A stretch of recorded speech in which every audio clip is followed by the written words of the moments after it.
Assalamualaikum warahmatullahi wabarakatuh. Selamat datang di channel Catatan Malam Hari.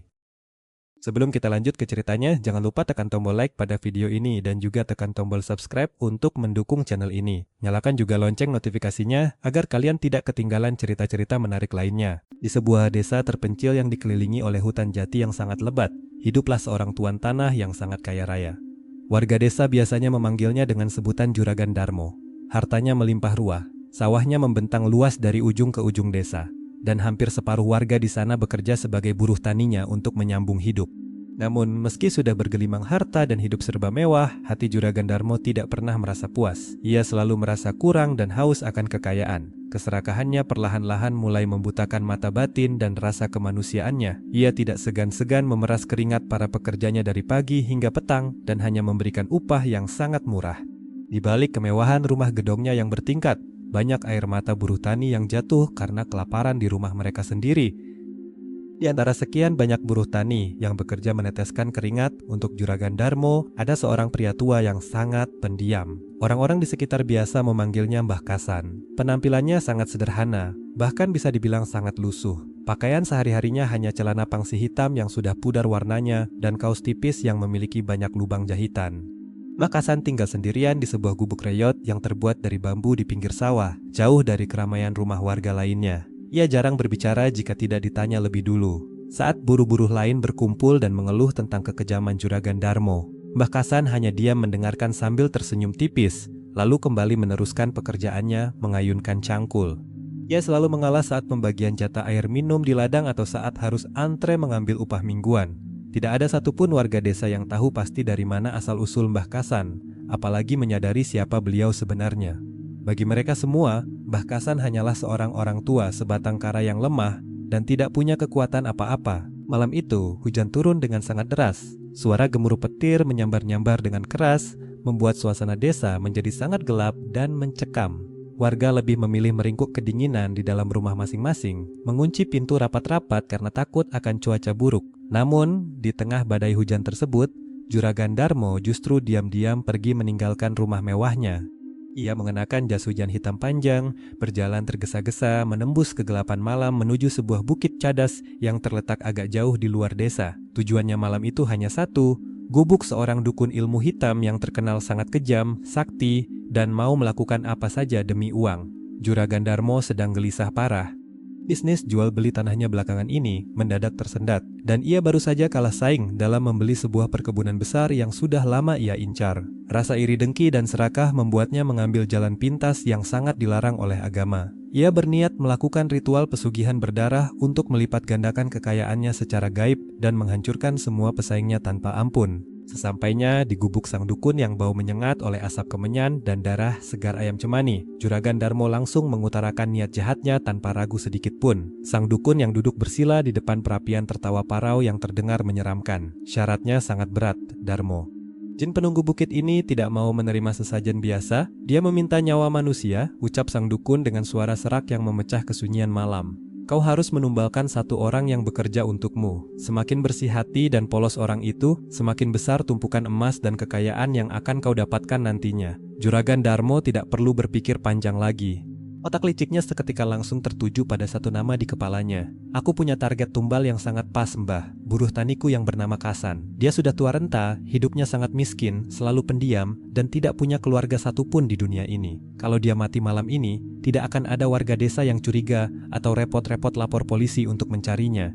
Dia orang yang paling lemah dan tidak berdaya di desaku, jawab Juragan Darmo sambil tersenyum sinis dan penuh kelicikan. Sang dukun mengangguk pelan, menyetujui pilihan itu, lalu mulai merapal mantra-mantra gaib dalam bahasa kuno yang tidak dipahami manusia biasa. Asap kemenyan mengepul semakin tebal, memenuhi ruangan sempit itu dengan aura kejahatan yang sangat pekat dan membuat bulu kuduk berdiri. Sebutkan nama lengkapnya 3 kali dan jin utusanku akan langsung terbang mendatangi gubuknya malam ini juga untuk mencabut nyawanya dengan paksa. Perintah sang dukun dengan mata melotot menatap perapian.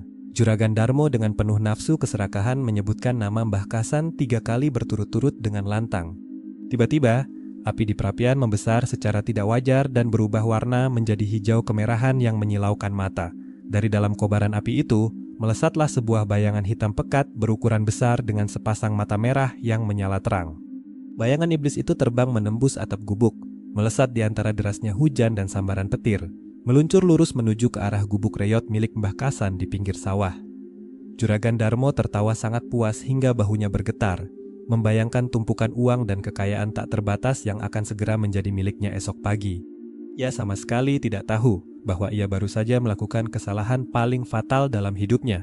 Ia tidak sadar telah mengirimkan utusan iblis kepada sosok yang nyawanya sangat dilindungi, dan buruh miskin yang ia remehkan itu sebenarnya adalah seorang guru spiritual tingkat tinggi yang sangat dihormati. Hujan badai semakin mengganas di luar sana. Angin kencang menderu-deru membawa pesan kematian dari atas bukit cadas yang jauh. Bayangan hitam pekat bermata merah menyala itu melesat membelah rintik hujan yang turun seperti peluru. Suaranya berdengung mengerikan, perpaduan antara geraman binatang buas dan tawa melengking yang bisa membuat orang biasa kehilangan akal sehatnya.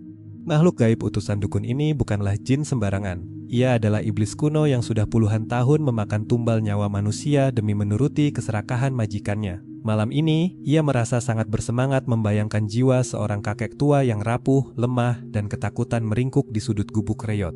Dalam pikiran jahatnya, tugas malam ini sangat mudah diselesaikan. Hanya butuh satu cekikan gaib, jiwa miskin itu akan terlepas dari raganya sebagai bayaran kekayaan melimpah Juragan Darmo. Jejak jin itu meninggalkan bau amis darah busuk dan asap belerang menyengat di sepanjang jalan setapak desa yang sepi. Tidak ada hewan malam yang berani bersuara, mereka semua bersembunyi ketakutan dalam gelap.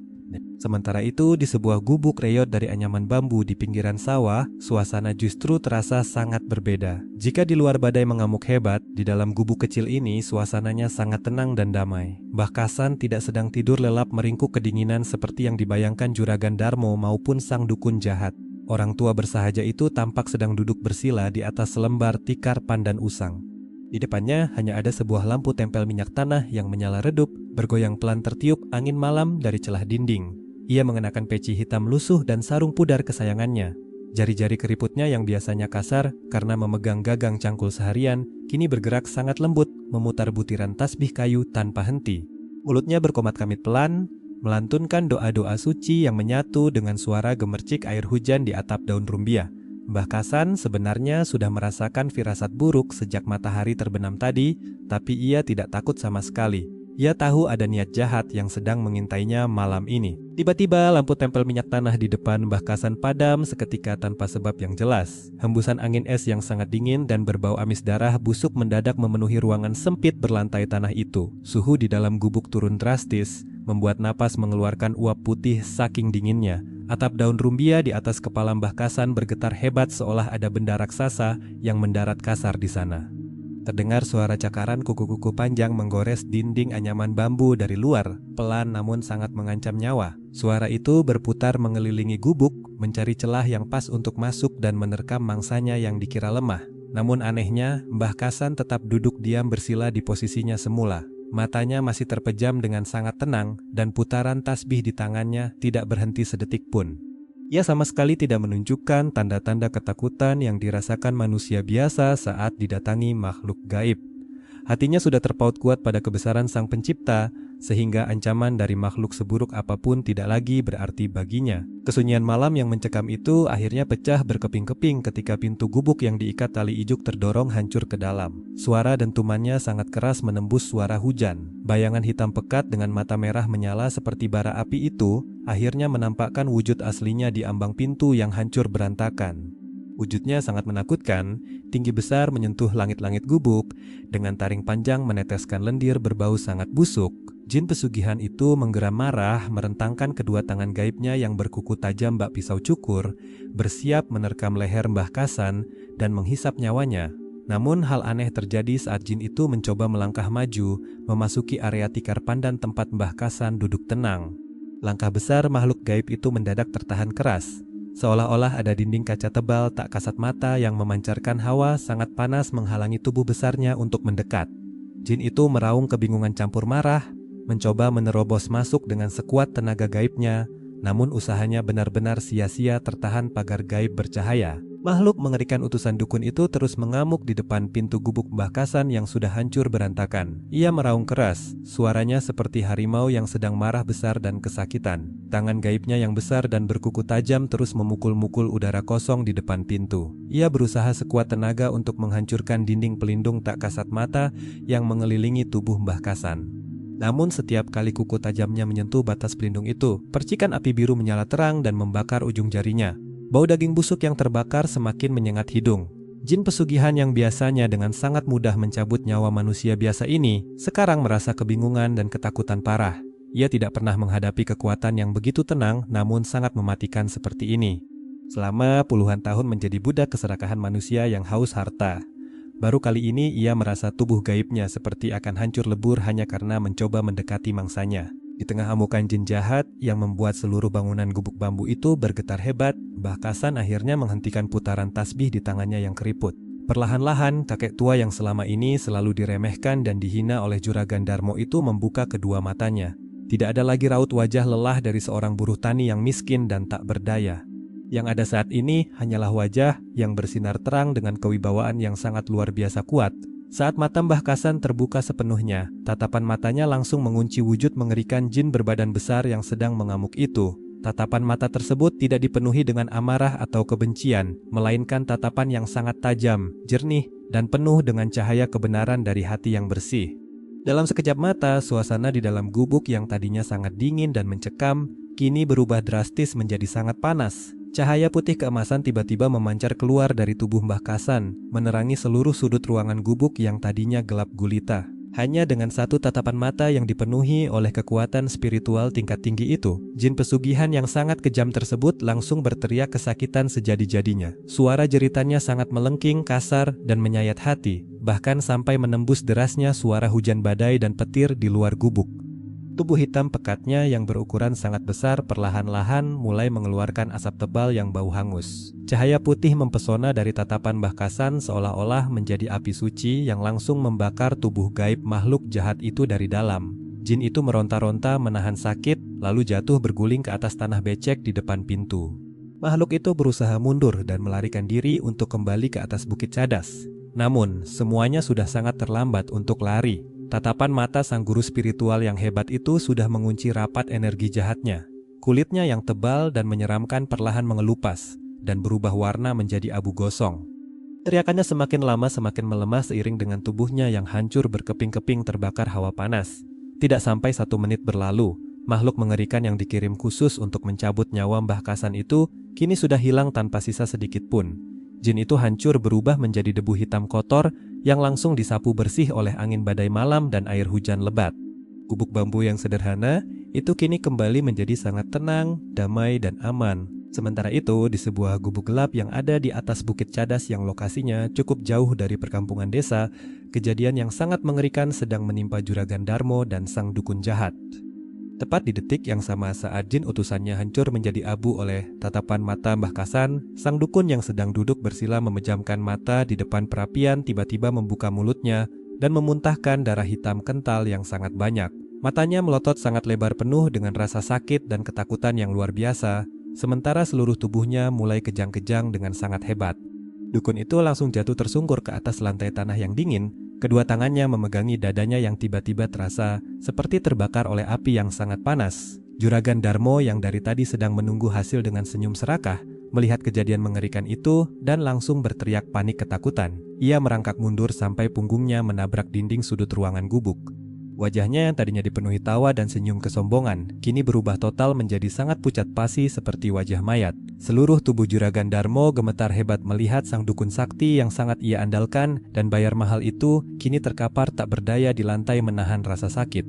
Lilin-lilin merah dan api perapian di dalam gubuk dukun itu mendadak mati total tanpa ditiup angin, hanya menyisakan kegelapan yang pekat dan udara sangat dingin yang menusuk tulang. Juragan Darmo duduk mematung dengan napas sesak. Ia akhirnya perlahan mulai sadar dengan penuh penyesalan bahwa malam ini ia baru saja berani bermain api dengan orang yang salah, dan tumbal yang ia pilih ternyata bukanlah manusia sembarangan. Di dalam gubuk gelap yang berada di atas bukit batu itu, suasana berubah menjadi sangat mengerikan dan penuh dengan bau kematian. Hujan di luar masih turun dengan sangat deras, diiringi suara petir yang terus menyambar tanpa henti. Juragan Darmo masih duduk mematung di sudut ruangan, punggungnya menempel rapat ke dinding bambu yang dingin. Matanya melotot lebar melihat pemandangan menyeramkan di depannya. Sang dukun ilmu hitam yang tadinya sangat sombong dan merasa paling sakti, kini sedang berguling-guling di atas lantai tanah yang kotor. Dukun itu terus memegangi leher dan dadanya sambil menjerit kesakitan dengan suara yang sangat parau. Dari mulut, hidung, dan telinganya terus mengalir darah hitam kental yang bau busuknya sangat menyengat. Tubuh Juragan Darmo gemetar hebat dan kedua kakinya terasa lemas, seolah dipaku ke tanah sehingga ia tidak bisa berlari. Selama ini, dengan uangnya yang banyak, ia selalu bisa menyelesaikan semua masalah. Namun malam ini, semua harta dan kekayaannya sama sekali tidak ada gunanya untuk menolong nyawanya sendiri dari ancaman gaib yang ada di depan mata. Tiba-tiba, sang dukun berhenti berguling dan mencoba mengangkat kepalanya yang sudah lemas. Dengan sisa tenaga yang ia miliki, dukun itu menatap tajam ke arah Juragan Darmo dengan mata yang sudah merah penuh darah. "Darmo, dasar manusia bodoh, orang serakah yang tidak tahu diri," maki sang dukun dengan suara putus-putus sambil menahan rasa sakit di seluruh tubuhnya. "Siapa sebenarnya laki-laki tua yang kau sebutkan namanya tadi? Tumbal macam apa yang kau minta aku kirimkan? Kau sudah menipuku, Darmo. Dia bukan buruh tani biasa. Dia adalah manusia suci yang sangat dilindungi. Cahaya di tubuhnya langsung membakar habis jin utusanku dalam sekejap mata," bentak sang dukun lagi sambil memuntahkan darah hitam ke lantai. Juragan Darmo hanya bisa menggelengkan kepalanya dengan cepat, wajahnya pucat pasti ketakutan. "Aku tidak tahu, Mbah. Aku berani sumpah, dia cuma Mbah Kasan, buruh miskin yang gajinya paling kecil di sawahku. Dia cuma orang tua sebatang kara yang pendiam," jawab Juragan Darmo sambil menangis histeris. Ia benar-benar tidak menyangka kalau kakek tua lusuh yang sering ia hina itu ternyata memiliki kekuatan batin yang sangat luar biasa. Sang dukun tertawa getir mendengar jawaban Juragan Darmo, tawa yang terdengar sangat menyeramkan di tengah kegelapan malam. "Bodoh, kau benar-benar buta karena harta, Darmo. Kakek tua itu adalah seorang guru besar spiritual. Dia sengaja menyamar menjadi orang miskin untuk mengawasi warga dari orang-orang jahat sepertimu. Sekarang, kau sudah membangunkan kemarahan langit," ucap dukun itu dengan napas yang semakin tersengal. Tiba-tiba, dukun itu menarik napas panjang dan matanya melotot ke atas. "Pesugihan ini sudah gagal total. Aturan ilmu hitam tidak bisa diubah, Darmo. Kalau jin utusan hancur dan tumbal utama tidak bisa diambil nyawanya, maka iblis penguasa bukit ini akan sangat marah. Dia akan meminta ganti rugi malam ini juga. Tumbal penggantinya adalah nyawa kita berdua," teriak sang dukun dengan sisa suara terakhirnya. Setelah mengatakan kalimat mengerikan itu, tubuh sang dukun langsung kejang-kejang hebat, dan akhirnya ia jatuh terkapar di lantai tanpa nyawa. Dukun sakti itu mati dengan cara yang sangat tragis di dalam gubuknya sendiri. Mendengar kata-kata terakhir sang dukun dan melihat mayatnya di depan mata, kewarasan Juragan Darmo langsung hancur berantakan. Jantungnya berdebar sangat kencang. Udara di dalam gubuk itu mendadak menjadi sangat dingin dan berat. Juragan Darmo bisa merasakan ada banyak bayangan hitam yang kini sedang menatapnya dari setiap sudut ruangan yang gelap. Terdengar bisikan gaib menagih nyawanya bergema jelas di telinga. Rasa takut yang sangat luar biasa memaksa tubuh Juragan Darmo untuk bergerak. Ia memaksa kakinya berdiri, lalu berlari sekencang mungkin menerobos pintu gubuk dukun itu. Ia lari terbirit-birit menembus hujan badai, masuk ke dalam hutan yang sangat gelap gulita. Juragan Darmo terus berlari tanpa arah, jatuh bangun tersandung akar pohon dan batu besar, membuat wajahnya penuh lumpur dan berdarah. Ia terus menjerit ketakutan meminta tolong, tapi tidak ada satupun manusia yang mendengarnya. Ia berlari ketakutan seakan nyawanya sedang dikejar oleh ratusan iblis kelaparan yang menagih janji pesugihannya sendiri. Juragan Darmo terus berlari tak tentu arah membelah lebatnya hutan yang sangat gelap gulita. Hujan badai yang turun seolah-olah sengaja menyiksa tubuhnya yang gemetar kedinginan. Jas hujan hitam mahal yang ia kenakan sudah robek di sana-sini karena tersangkut ranting pohon berduri dan semak belukar yang tajam. Wajah dan tangannya penuh dengan luka goresan yang mengeluarkan darah, bercampur dengan air hujan dan lumpur becek yang kotor. Napasnya terdengar sangat terengah-engah, dadanya terasa sesak seperti mau pecah karena terus dipaksa berlari menanjak dan menurun di jalanan bukit yang licin. Setiap kali kakinya menginjak tanah basah, ia merasa seperti ada tangan-tangan dingin dari dalam tanah yang berusaha menarik pergelangan kakinya masuk ke lumpur. Tolong aku kaya, aku bisa bayar siapa saja yang mau menolongku," teriak Juragan Darmo dengan suara serak yang putus asa. Namun teriakannya itu hanya dijawab oleh suara guntur yang menggelegar. Di tengah hutan anta beranta itu, semua uang emas dan sawah luas yang ia miliki di desa sama sekali tidak ada harganya. Ia hanyalah manusia serakah yang kini diburu oleh kematian akibat kesalahannya sendiri. Kesombongan yang selama ini ia tunjukkan kepada warga miskin menguap tak berbekas, diganti rasa takut yang membuat jantungnya hampir copot. Semakin jauh Juragan Darmo berlari menembus pepohonan besar, suasana di sekitarnya terasa semakin aneh dan mencekam. Hutan yang biasanya hanya berisi suara serangga malam, kini penuh dengan suara-suara bisikan gaib yang mengerikan. Bisikan itu mendengung tepat di sebelah telinganya, memanggil-manggil namanya dengan nada mengejek yang membuat bulu kuduk berdiri. "Darmo, mana janjimu Darmo? Kami lapar, Darmo." Suara-suara itu bersahutan dari arah depan, belakang, kanan, dan kirinya. Juragan Darmo menutup kedua telinganya dengan telapak tangan yang penuh darah, sambil menggelengkan kepalanya kuat-kuat sambil terus menangis terseduh-seduh.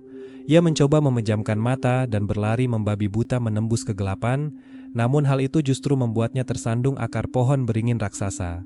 Bruk!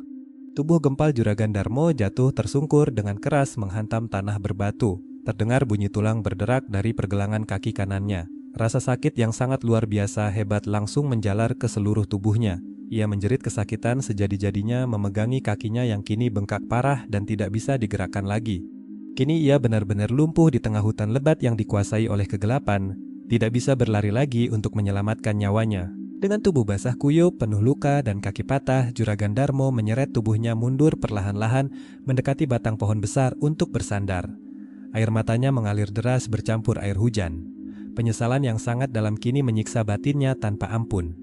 Ia teringat kembali pada wajah Mbah Kasan yang selalu tenang dan sabar setiap kali ia caci maki dan ia beri upah sangat murah di sawah. Ia teringat niat jahatnya yang mudah menumbalkan nyawa orang tak bersalah hanya demi tumpukan harta duniawi. "Maafkan aku, Mbah Kasan, tolong maafkan keserakahanku," isak Juragan Darmo dengan suara lemah dan gemetar. Namun penyesalannya sudah sangat terlambat untuk diucapkan. Dari balik rimbunnya semak belukar di depannya, muncul belasan pasang mata merah menyala yang menatapnya dengan penuh rasa lapar dan dendam. Kabut hitam pekat berbau busuk perlahan merayap keluar dari tanah, mengelilingi tubuh Juragan Darmo yang sudah tidak berdaya. Udara di sekitarnya mendadak menjadi sangat dingin, sampai ia tidak bisa merasakan jari tangannya sendiri. Makhluk-makhluk bayangan besar berkuku panjang melangkah maju, siap menagih hutang nyawa dari perjanjian pesugihan yang gagal. Juragan Darmo menutup wajahnya, pasrah menunggu nasib mengerikan yang akan mencabik-cabik jiwanya malam itu juga. Matahari pagi mulai menampakkan sinarnya yang hangat, mengusir sisa kegelapan dan kengerian badai yang baru berlalu. Suasana desa yang tadinya sangat mencekam, kini kembali menjadi tenang dan damai. Suara burung kecil terdengar berkicau bersahutan dari dahan pohon yang basah oleh air hujan. Genangan air terlihat di jalanan pedesaan, memantulkan cahaya matahari pagi. Di gubuk bambunya yang sederhana di pinggir sawah, Mbah Kasan sudah bangun sejak fajar menyingsing. Kakek tua bersahaja itu sama sekali tidak terlihat kelelahan, padahal semalam ia baru saja menghadapi serangan iblis pesugihan. Wajahnya yang keriput justru terlihat segar dan memancarkan cahaya kedamaian. Setelah menunaikan salat subuh dan memanjatkan doa untuk keselamatan warga desa, Mbah Kasan merapikan tikar pandannya. Ia menyeduh teh tawar hangat dan memakan singkong rebus. Tidak ada kesombongan di hatinya, meski kekuatan spiritualnya baru saja menghancurkan ilmu hitam tingkat tinggi. Bagi Mbah Kasan, kekuatannya hanyalah titipan Sang Pencipta yang harus dijaga dengan hati bersih dan rendah hati. Setelah sarapan sederhananya habis, Mbah Kasan bersiap berangkat bekerja ke sawah seperti biasa. Ia kembali mengenakan celana pangsi hitam yang warnanya sudah pudar dan kaos tipis penuh jahitan kasar. Ia mengalungkan handuk kecil di lehernya, lalu memanggul cangkul di pundak kanan. Kakek tua itu berjalan dengan langkah pelan menyusuri pematang sawah yang licin karena sisa hujan. Di jalan, ia berpapasan dengan buruh tani lain yang juga hendak bekerja. "Mari, Mbah Kasan, sudah berangkat pagi sekali," sapa seorang petani muda dengan ramah. Mbah Kasan membalas sapaan itu dengan senyuman tulus sambil menganggukkan kepalanya pelan. Tidak ada buruh tani yang curiga akan kejadian luar biasa semalam. Di mata mereka, Mbah Kasan hanyalah kakek miskin, lemah, dan pendiam yang bergantung pada upah murah Juragan Darmo. Mereka tidak pernah tahu bahwa kakek lusuh ini adalah seorang guru spiritual tingkat tinggi yang sengaja menyembunyikan jati diri untuk menjaga desa dari bahaya. Matahari semakin tinggi, sinarnya mulai terasa terik membakar punggung para buruh tani yang sibuk mengayunkan cangkul di sawah. Namun di tengah kesibukan itu, suasana mendadak penuh tanda tanya. Biasanya pada jam segini, Juragan Darmo sudah berkeliling sawah dengan wajah galaknya. Ia akan berteriak marah, membentak siapa saja yang istirahat, dan memaksa mereka terus bekerja. Tetapi pagi ini, sosok tuan tanah yang serakah itu tidak terlihat batang hidungnya. Suasana di rumah gedong milik Juragan Darmo juga terlihat sangat kacau. Pintu gerbang besi terbuka lebar, sementara para pembantu dan penjaga malam berlarian panik di halaman. Berita hilangnya Juragan Darmo menyebar dengan cepat. Juragan tidak ada di kamarnya sejak semalam. Kasurnya rapi, tapi jas hujan hitamnya hilang, teriak salah satu pembantu dengan wajah pucat. Warga desa dan buruh tani pun mulai berbisik-bisik, bingung kemana perginya orang paling kaya di desa mereka itu di tengah hujan badai semalam tanpa pengawal.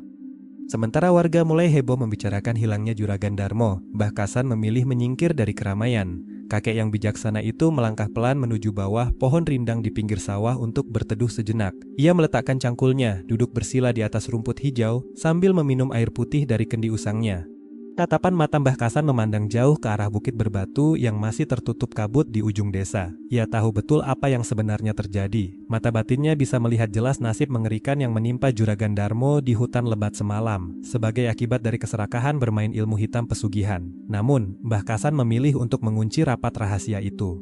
Ia membiarkan alam semesta bekerja sesuai hukum sebab akibat tanpa campur tangan.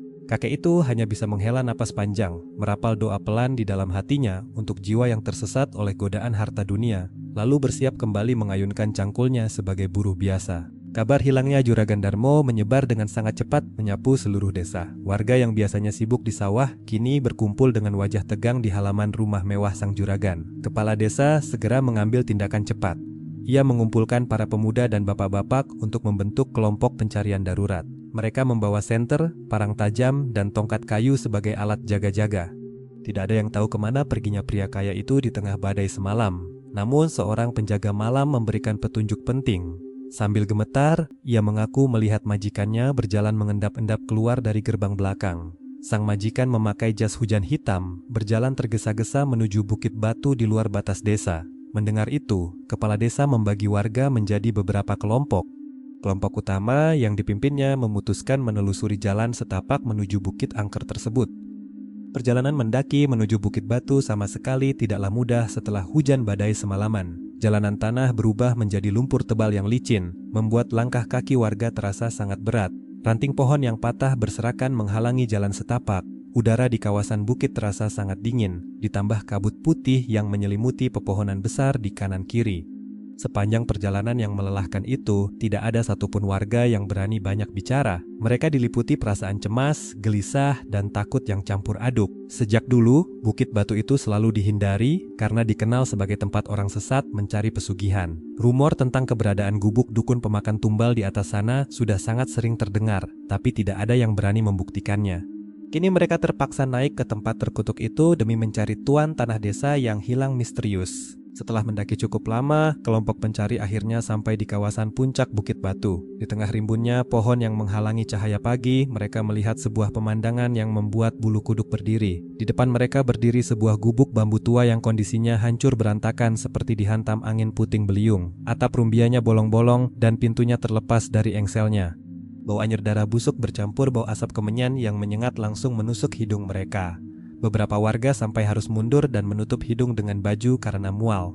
Kepala desa menelan ludah, berusaha keras mengumpulkan keberanian melangkah maju mendekati gubuk misterius tersebut.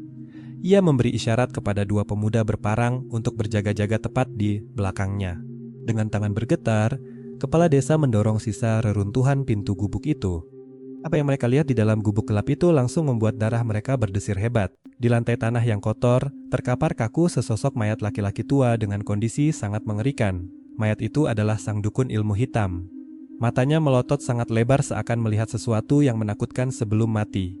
Dari mulut, hidung, dan telinganya keluar genangan darah hitam kental yang bau busuk. Wajah dukun itu penuh urat biru yang menonjol, menunjukkan luar biasanya siksaan yang diderita. Warga desa yang mengintip langsung berteriak ketakutan. Bahkan ada yang jatuh terduduk lemas melihat pemandangan itu. Mereka tidak menemukan Juragan Darmo di sana. Namun, seorang pemuda jeli tiba-tiba menunjuk ke arah tanah berlumpur di samping gubuk.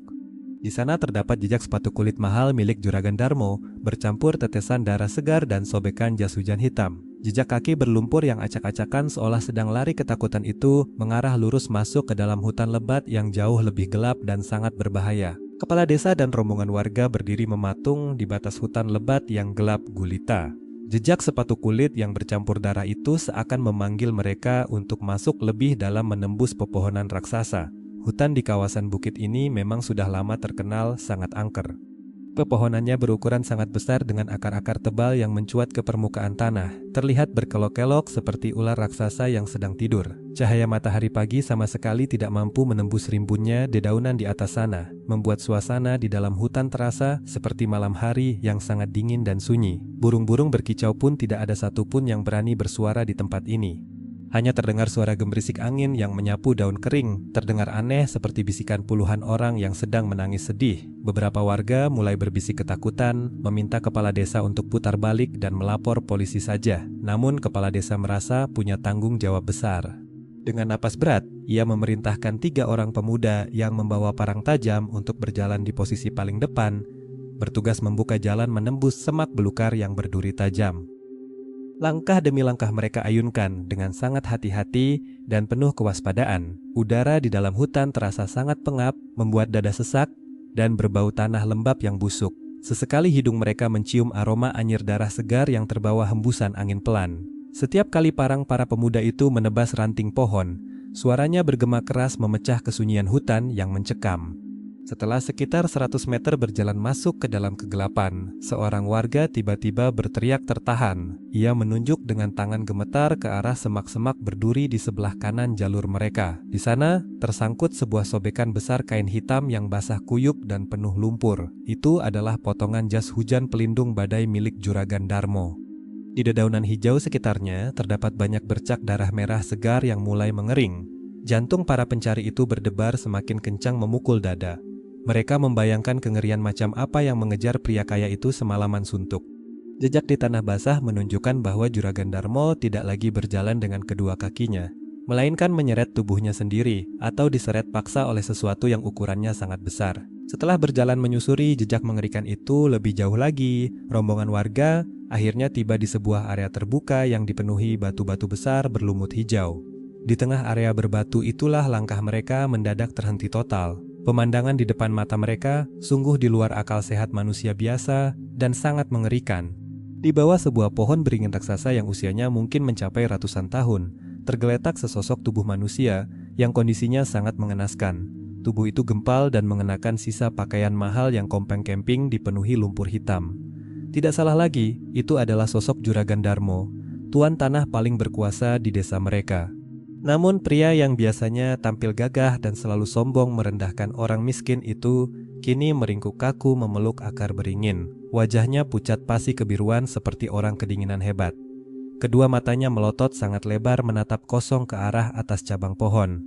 Mulutnya terbuka sangat lebar, menganga kaku seakan ia sedang menjerit ketakutan yang paling parah di detik-detik terakhir hidupnya, namun tidak ada suara yang keluar. Kepala desa memberanikan diri melangkah maju mendekati mayat itu dengan kaki bergetar. Saat melihat kondisi tubuh Juragan Darmo dari jarak dekat, kakinya langsung terasa lemas dan ia jatuh terduduk lemas di atas tanah. Tubuh pria kaya raya yang selalu memeras keringat buruh tani itu, kini dipenuhi luka cakar yang sangat dalam, membekas dari bagian leher hingga ke ujung kakinya. Luka-luka menganga itu terlihat jelas seperti dicabik-cabik dengan kejam oleh kuku binatang buas raksasa. Kaki kanannya patah dengan posisi melintir tidak wajar, dan di sekeliling lehernya terdapat bekas luka hitam hangus seperti baru dicekik oleh tangan raksasa bersuhu panas. Wajah Juragan Darmo menyiratkan penderitaan dan siksaan batin yang jauh melebihi batas kemampuan akal manusia. Ia mati dalam keadaan yang sangat hina, sepi, dan penuh teror. Warga yang melihat pemandangan tragis itu langsung menutup wajah mereka, menangis ketakutan, dan merapal doa suci memohon perlindungan Tuhan. Mereka sadar sepenuhnya, harta kekayaan yang melimpah ruah dan kesombongan sama sekali tidak ada artinya saat seseorang sudah berani melanggar pantangan alam lewat jalan iblis pesugihan. Berita penemuan jenazah Juragan Darmo di tengah hutan angker itu langsung membuat seluruh desa gempar. Kepala desa segera memerintahkan para pemuda untuk membuat tandu darurat dari batang kayu dan kain sarung tebal. Dengan susah payah dan perasaan takut yang masih menyelimuti hati, mereka menggotong tubuh kaku pria kaya raya itu turun dari kawasan Bukit Batu. Sepanjang perjalanan turun menembus jalanan berlumpur, langit yang tadinya cerah mendadak mendung kembali. Udara terasa sangat berat, seolah alam pun ikut merasakan hawa kelam dari kematian sang tuan tanah yang bersekutu dengan iblis. Tidak ada satupun warga yang berani berbicara dengan suara keras. Mereka hanya saling lirik dengan wajah tegang, menyimpan ribuan pertanyaan dan rasa ngeri di dalam kepala masing-masing. Bagaimana mungkin seorang Juragan Darmo yang punya segalanya bisa mati dengan kondisi yang sangat mengenaskan di tempat yang paling ditakuti oleh seluruh penduduk desa? Bau amis darah dan hawa dingin seakan terus menempel pada tandu jenazah itu sampai mereka tiba di halaman rumah gedong miliknya yang luas. Setibanya di rumah mewah yang kini terasa sangat kosong dan dingin itu, suasana duka yang aneh menyelimuti para pelayat. Tangisan istri dan anak-anak Juragan Darmo pecah berantakan melihat kondisi kepala keluarga mereka yang penuh luka cakar dan wajah yang pucat membiru. Namun, di luar tangisan keluarga inti, sama sekali tidak ada air mata kesedihan dari para warga maupun buruh tani yang datang melayat. Kebanyakan dari mereka datang hanya karena rasa penasaran dan kewajiban sosial sebagai tetangga saja. Pemakaman Juragan Darmo dilakukan hari itu juga, tepat sebelum matahari terbenam. Prosesi penguburannya berjalan dengan sangat cepat dan sepi, sangat berbanding terbalik dengan kehidupan mewahnya yang selalu dikelilingi banyak pengawal dan pembantu. Saat tanah merah mulai menutupi peti matinya, langit kembali meneteskan gerimis kecil. Warga bergegas pulang ke rumah masing-masing dengan langkah cepat, meninggalkan gundukan tanah basah itu dalam kesunyian malam.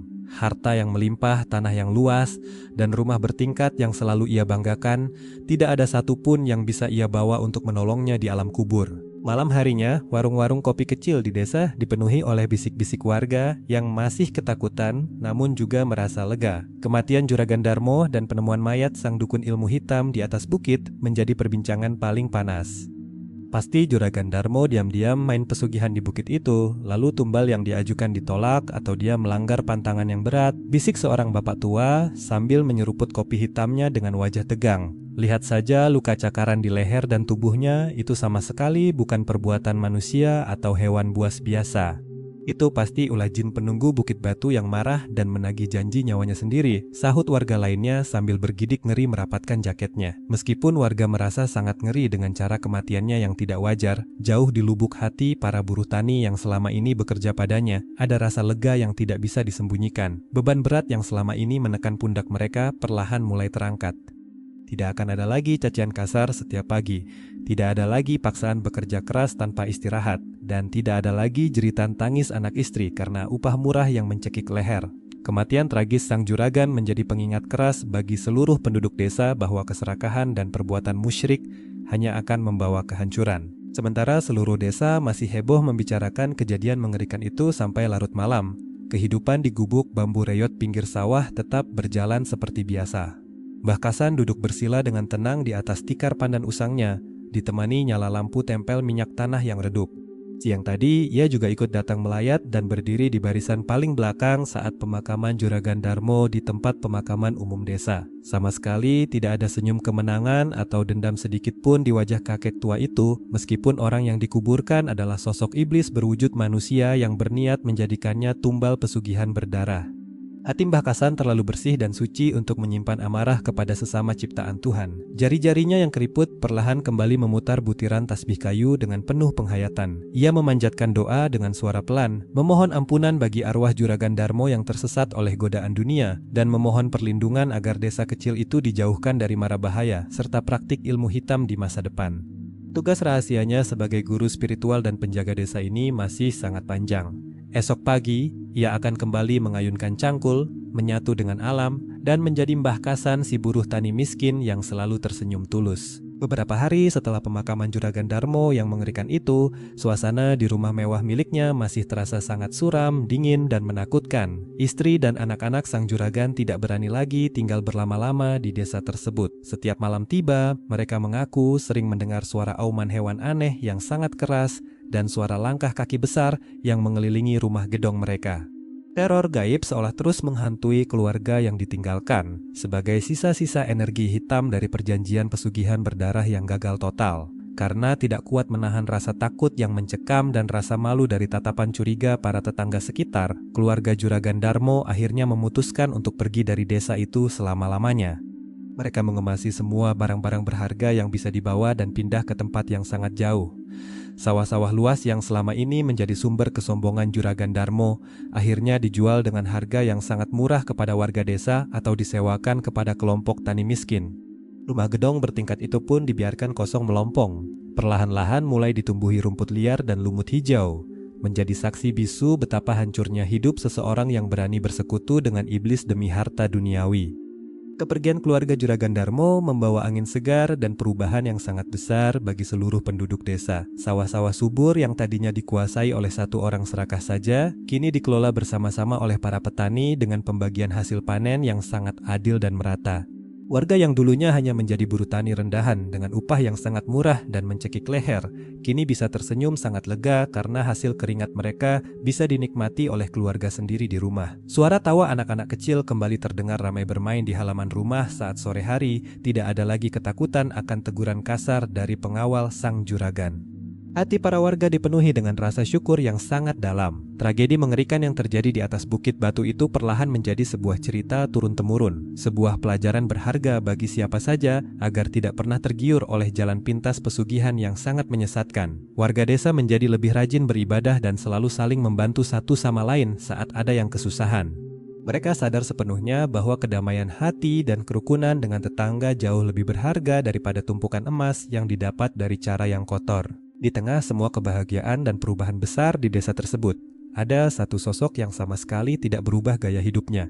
Mbah Kasan tetap menjalani hidupnya yang sangat sederhana di gubuk bambu kecil di pinggir sawah. Ia menolak dengan halus tawaran dari kepala desa untuk mengambil bagian sawah yang lebih luas sebagai rasa terima kasih karena selama ini ia paling banyak dianiaya oleh Juragan Darmo.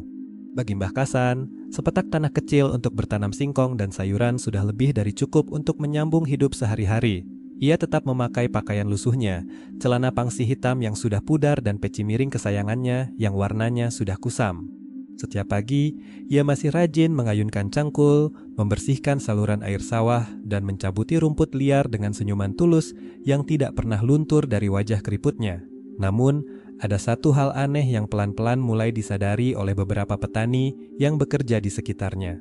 Setiap kali Mbah Kasan ikut menanam padi di sepetak sawah, hasil panen di tempat itu selalu jauh melimpah ruah dibandingkan sawah lainnya. Padi tumbuh sangat subur, kuning keemasan, dan anehnya tidak pernah terserang hama tikus atau serangga perusak sama sekali. Udara di sekitar tempat Mbah Kasan bekerja juga selalu terasa sangat sejuk dan damai, betapapun teriknya matahari siang itu memancar dari langit.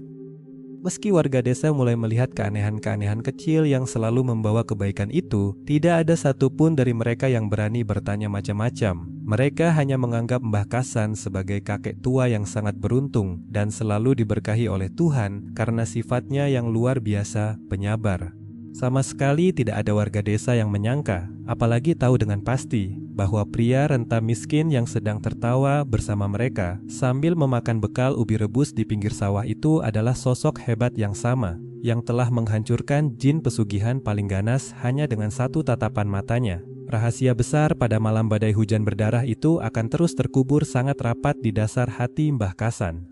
Ia adalah sang guru spiritual tingkat tinggi yang sengaja turun ke desa, menyatu dengan lumpur dan keringat buruh tani untuk menjaga keseimbangan alam tanpa perlu pamer kesaktian. Kejahatan serakah Juragan Darmo sudah musnah ditelan bumi, sementara kebaikan hati Mbah Kasan terus mengalir secara diam-diam, menjaga desa kecil itu tetap aman, makmur, dan sangat damai di bawah lindungan cahaya doa yang tidak pernah putus. Bulan berganti bulan sejak kejadian hilangnya Juragan Darmo dan penemuan mayat di atas Bukit Batu. Desa yang dulunya selalu diselimuti ketakutan dan penderitaan itu kini benar-benar telah berubah menjadi tempat yang sangat damai dan makmur. Panen padi tahun ini sangat melimpah ruah, membuat lumbung-lumbung padi milik warga terisi penuh. Wajah-wajah lelah yang dulu selalu menunduk takut, kini selalu tegak dengan senyum bahagia menyapa satu sama lain setiap pagi. Mbah Kasan, sang guru spiritual yang menyamar menjadi buruh tani miskin, masih terus menjalani kehidupan sederhananya di gubuk bambu pinggir sawah. Ia tetap mengayunkan cangkul, menebar benih, dan memancing ikan kecil di sungai bersama anak-anak desa. Tidak ada yang berubah dari penampilannya yang lusuh, namun pancaran kedamaian dari wajahnya selalu berhasil membuat siapa saja yang mengobrol dengannya merasa sangat tenang dan nyaman. Penduduk desa menganggapnya sebagai sosok tetua yang membawa keberuntungan tanpa pernah tahu kekuatan luar biasa yang bersembunyi di balik senyum rentanya. Namun, kedamaian yang baru seumur jagung itu rupanya sedang diamati oleh sepasang mata jahat dari kejauhan. Suatu sore, ketika matahari mulai berwarna jingga kemerahan di ufuk barat, seorang pria misterius berjubah hitam panjang berjalan memasuki batas desa. Pria itu tampak masih muda, namun wajahnya sangat dingin, pucat, dan tatapan matanya setajam pisau belati. Namanya adalah Kigemi. Ia bukanlah orang sembarangan. Kigemi adalah murid pertama sekaligus pewaris ilmu hitam dari sang dukun pesugihan yang mati tragis di atas bukit batu beberapa bulan lalu. Selama ini, Kigemi sedang bertapa di sebuah gua gelap yang letaknya sangat jauh dari desa tersebut. Ketika ia akhirnya keluar dari pertapaannya, ia mendapati kabar bahwa guru gaibnya telah tewas dengan cara yang sangat mengenaskan dan iblis penjaga bukit batu telah hancur lebur menjadi abu. Rasa penasaran yang bercampur dengan dendam kesumat membawa langkah kakinya menyusuri jalanan desa, mencari tahu kekuatan macam apa yang mampu menghabisi gurunya yang selama ini dikenal tidak tertandingi oleh siapapun. Langkah kaki Kigemi tidak berhenti di perkampungan warga. Ia langsung berjalan lurus mendaki jalan setapak yang menanjak menuju bukit batu angker tersebut. Warga yang berpapasan dengannya langsung menundukkan kepala dan menyingkir dengan perasaan was-was. Ada hawa panas dan bau hangus yang aneh menguar dari tubuh pria berjubah hitam itu, membuat siapa saja yang bernapas di dekatnya merasa dada mereka sesak seketika. Setibanya di puncak bukit, Kigemi berdiri depan sisa-sisa reruntuhan gubuk bambu tempat gurunya meregang nyawa. Mata batinnya yang sudah diasah dengan ilmu hitam tingkat tinggi langsung menangkap sisa-sisa benturan energi yang sangat dahsyat di tempat itu. Ia berjongkok meraup segenggam tanah yang dulunya menjadi tempat jin pesugihan itu terbakar habis. Kigemi memejamkan mata, mencium tanah itu, dan seketika matanya melotot kaget. Ia bisa merasakan sisa energi cahaya putih yang sangat murni, panas, dan menyilaukan. Energi suci itu begitu kuat sampai-sampai membuat tangan Kigemi gemetar dan terpaksa melepaskan genggaman tanahnya. Ini bukan ulah warga desa biasa, bukan juga sebuah kebetulan. Gumam Kigemi dengan suara mendesis seperti ular. Rahangnya mengeras menahan amarah bercampur kekaguman yang aneh. Kekuatan suci sebesar ini hanya bisa dikeluarkan oleh seorang guru tingkat tinggi. Seseorang yang hatinya benar-benar bersih telah menghancurkan jin utusan guru dan membalikan kutukan pesugihan itu sendiri. Kigemi berdiri perlahan, matanya yang tajam menatap lurus ke arah hamparan desa yang terlihat sangat damai di bawah bukit sana. Ia tahu pasti bahwa orang suci yang hebat itu masih berada di desa tersebut, bersembunyi tanpa nama di antara warga biasa. Ambisi jahat tiba-tiba merasuki pikiran Kigemi. Jika ia bisa menemukan orang suci itu dan mengalahkan energi spiritualnya, maka ilmu hitamnya akan menjadi yang paling sempurna dan tak terkalahkan. Ia sama sekali tidak peduli pada nasib Juragan Darmo. Tujuannya sekarang hanya satu, yaitu menemukan sosok sakti mandraguna yang telah mempermalukan aliran ilmu hitam gurunya. Dengan seringai licik di bibirnya, Kigemi membalikkan badan dan berjalan turun menuju desa, siap menyebarkan teror baru untuk memancing sang pahlawan tanpa nama itu keluar dari persembunyiannya. Malam itu, suasana desa mendadak berubah sangat mencekam. Angin bertiup kencang membawa hawa panas yang membuat napas sesak. Anjing liar melolong panjang menyayat hati, pertanda hadirnya makhluk jahat. Kigemi berjalan santai di tengah permukiman warga. Jubah hitamnya berkibar, memancarkan aura kejahatan yang pekat. Ia berhenti tepat di perempatan jalan desa. Dengan senyum licik, Kigemi menancapkan tongkat kayu hitam ke tanah. Seketika, asap hitam berbau belerang menyebar cepat, menyusup lewat celah pintu rumah warga. Dalam hitungan menit, terdengar jeritan panik dari berbagai penjuru. Puluhan warga tiba-tiba jatuh kejang-kejang di lantai. Mata mereka melotot putih, mulut mengeluarkan busa, dan meracau dengan bahasa aneh yang tidak dimengerti. Kigemi sengaja menebar wabah kesurupan massal untuk menyiksa penduduk desa tak berdosa. Kepanikan luar biasa melanda seluruh desa. Warga yang sadar berlarian keluar membawa obor dan kentongan memecah kesunyian malam. Mereka berkumpul di sekitar perempatan, tapi tak ada satupun yang berani mendekati sosok Kigemi di tengah asap hitam. "Keluarkan jagoan kalian!" teriak Kigemi menggelegar di telinga setiap warga. Suaranya seperti gabungan banyak makhluk gaib. "Aku tahu ada orang berilmu tinggi sembunyi di desa miskin ini. Orang yang lancang mencampuri urusan guruku dan menghancurkan jin pesugihan di bukit. Keluar kau sekarang, atau kubuat seluruh desa ini mati perlahan-lahan malam ini juga," ancam Kigemi tertawa terbahak-bahak. Tawanya membuat hawa panas makin menyengat kulit. Warga hanya bisa menangis histeris memeluk anggota keluarga yang terus menggelepar di tanah. Mereka sama sekali tak tahu siapa orang sakti yang dimaksud penyihir jahat itu. Sementara itu, di gubuk bambu kecil di pinggir sawah, Mbah Kasan sedang khusyuk melaksanakan salat malam. Saat angin panas bertiup, gerakan tasbih di jarinya terhenti. Mata batinnya seketika menangkap ada bahaya besar, mengancam nyawa warga yang sangat ia sayangi. Kakek tua itu menghela napas panjang. Astagfirullah, kesombongan ilmu hitam belum juga musnah dari tanah ini. Gumam Mbah Kasan dengan nada sedih namun tegas. Ia melipat sajadahnya pelan. Mbah Kasan sadar sudah saatnya ia keluar dari penyamarannya. Ia tak bisa membiarkan orang tak bersalah jadi korban balas dendam.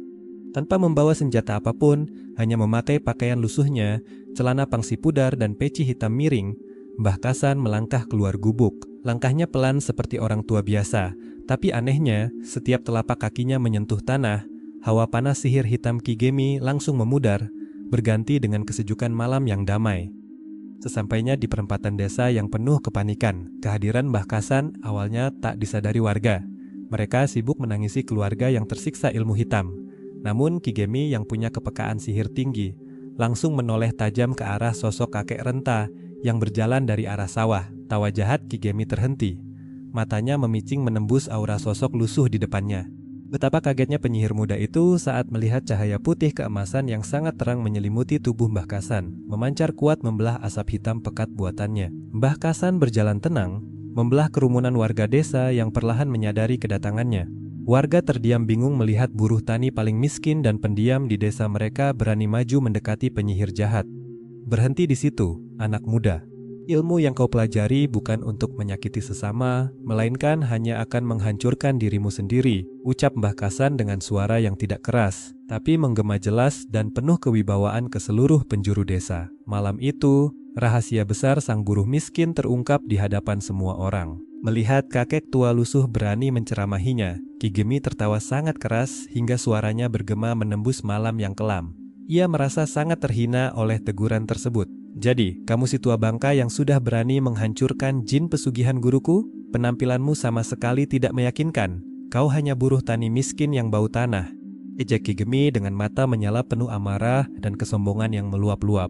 Warga desa yang bersembunyi di dalam rumah menahan napas ketakutan. Mereka sama sekali tidak percaya bahwa Mbah Kasan, kakek pendiam yang selalu mengalah, adalah orang sakti yang sedang dicari oleh penyihir kejam itu. Tanpa banyak bicara lagi, Ki Gemi langsung mengangkat tongkat kayu hitamnya tinggi-tinggi. Ia merapal mantra mematikan dengan sangat cepat. Asap hitam pekat yang tadi menyebar di perempatan desa tiba-tiba berkumpul dan membentuk sosok naga bayangan yang sangat besar dan mengerikan. Naga asap hitam itu mengaum keras, menyemburkan hawa panas yang membakar daun pepohonan di sekitarnya, lalu melesat dengan kecepatan tinggi lurus menuju ke arah tubuh rentan Mbah Kasan. Warga menjerit histeris, mengira kakek baik hati itu akan langsung hancur lebur seketika. Namun, keajaiban luar biasa terjadi tepat di depan mata seluruh penduduk desa. Mbah Kasan sama sekali tidak menghindar atau membalas dengan gerakan silat. Kakek itu hanya berdiri tegak dengan sangat tenang di posisinya. Ia memejamkan mata, menarik napas panjang, dan menempelkan kedua telapak tangannya di depan dada sambil terus berzikir menyebut kebesaran Sang Pencipta dalam hati. Saat monster naga asap hitam itu hampir menabrak tubuhnya, sebuah kubah cahaya putih keemasan tiba-tiba meledak memancar keluar dari tubuh Mbah Kasan. Cahaya suci itu sangat terang benderang, menyilaukan mata seperti matahari terbit di tengah malam yang sangat gelap gulita. Ketika naga bayangan buatan Ki Gemi menabrak kubah pelindung cahaya tersebut, terdengar suara letusan yang sangat keras memekakkan telinga. Alih-alih melukai Mbah Kasan, naga asap hitam itu justru hancur lebur terbakar oleh cahaya suci, berubah menjadi titik-titik debu putih yang berjatuhan ke tanah. Hawa panas yang mencekik napas desa seketika langsung hilang total, berganti dengan embusan angin malam yang sangat sejuk dan damai. Warga yang tadinya kesurupan dan kejang-kejang di tanah, satu persatu mulai sadar dan terbangun dengan napas lega, seolah mereka baru saja terbangun dari mimpi buruk yang amat panjang. Melihat serangan ilmu hitam andalannya hancur berkeping-keping tanpa perlawanan fisik sedikit pun, wajah pucat Ki Gemi berubah menjadi sangat panik dan ketakutan. Ia mundur beberapa langkah dengan kedua kaki yang gemetar hebat. Tongkat kayu hitam kebanggaannya tiba-tiba retak dan hancur menjadi tumpukan abu di genggaman tangannya sendiri. Tidak mungkin, kekuatan macam apa ini? Ilmu hitam peninggalan guruku adalah yang paling sempurna di dunia ini, teriak Ki Gemi dengan suara gemetar yang menyedihkan. Mbah Kasan perlahan membuka matanya dan menatap pemuda yang tersesat itu dengan tatapan penuh belas kasih tanpa ada dendam sedikit pun. Kesempurnaan hanya milik Yang Maha Kuasa, anak muda. Ilmu yang dibangun dari darah dan penderitaan orang miskin tidak akan pernah bisa mengalahkan cahaya keikhlasan hati, ucap Mbah Kasan dengan suara lembut namun menusuk tajam ke dasar jiwa Ki Gemi. Mendengar kalimat suci itu, sisa-sisa energi ilmu hitam di dalam tubuh Ki Gemi bereaksi menolak keras kebenaran. Pria berjubah hitam itu menjerit kesakitan memegangi kepalanya, lalu jatuh berlutut ke tanah basah. Seluruh aura jahat yang selama ini ia kumpulkan pelan-pelan menguap keluar dari pori-pori tubuhnya, menghilang disapu angin malam yang bersih. Ki Gemi kini kehilangan seluruh kesaktiannya, kembali menjadi manusia biasa yang sangat lemah. Ia menangis terseduh-seduh menyadari kesalahannya, lalu merangkak bangun dan lari ketakutan meninggalkan desa itu untuk selama-lamanya. Setelah penyihir jahat itu pergi lari terbirit-birit, suasana desa benar-benar kembali tenang dan aman sepenuhnya. Seluruh warga desa, dari anak-anak sampai orang tua, langsung berhamburan berlari mendekati Mbah Kasan.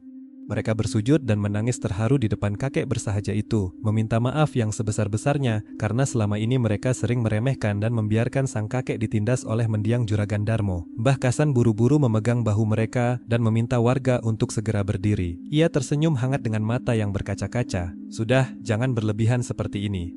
Saya ini hanya manusia biasa yang numpang makan dari hasil bertani di desa ini. Kekuatan tadi murni pertolongan dari yang di atas karena doa-doa bersih kalian semua. Ucap Mbah Kasan sangat merendah, tetap menutupi status agungnya sebagai guru spiritual tingkat tinggi. Sejak malam bersejarah yang penuh ketegangan itu, kehidupan seluruh warga desa berubah menjadi sangat rukun, makmur, dan penuh rasa saling tolong-menolong. Tidak ada lagi sosok juragan tanah yang serakah, dan tidak ada lagi warga yang berani bermain-main dengan pesugihan ilmu hitam.